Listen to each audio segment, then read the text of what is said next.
Personne ne voit ce qui se passe dans ton cœur. Tu peux tout cacher aux autres, mais ce que tu laisses vivre dans ton cœur finira par sortir. Ton cœur est un champ de bataille.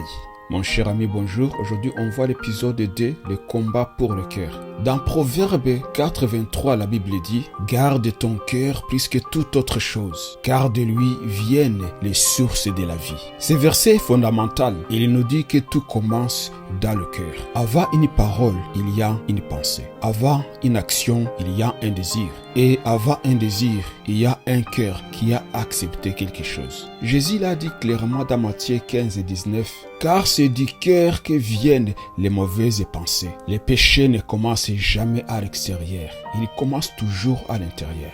Et Satan le sait très bien. C'est pour ça qu'il ne commence pas par te faire tomber publiquement. Il commence par te parler intérieurement. Il te glisse une pensée, puis il nourrit une émotion, puis il installe quelque chose dans ton cœur. La jalousie, l'amertume, la rancune, la colère silencieuse, la méchanceté cachée, la convoitise de la chair, l'orgueil de la vie. Les hommes ne voient rien, mais Dieu voit tout. La Bible dit que Dieu sonde le cœur. Rien ne lui échappe, absolument rien. Mon cher ami, écoute bien ceci et ne le prends pas à la légère. Ce que tu tolères dans ton cœur aujourd'hui façonnera ta vie de demain. Dieu ne bénit jamais ce que tu refuses de confronter. Et ce que tu refuses de juger en toi finira par te juger. Ce n'est jamais petit.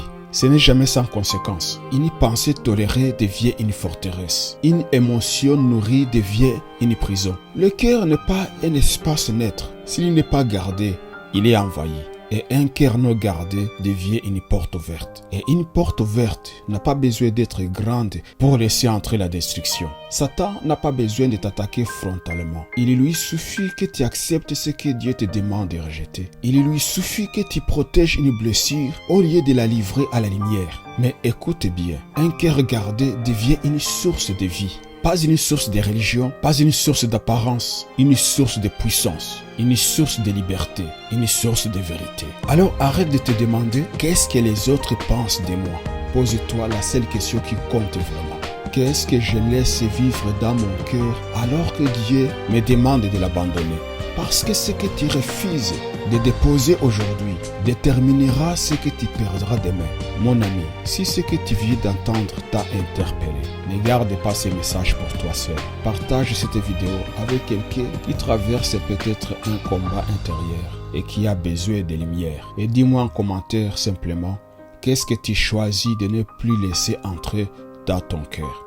Que Dieu te bénisse à l'épisode suivant.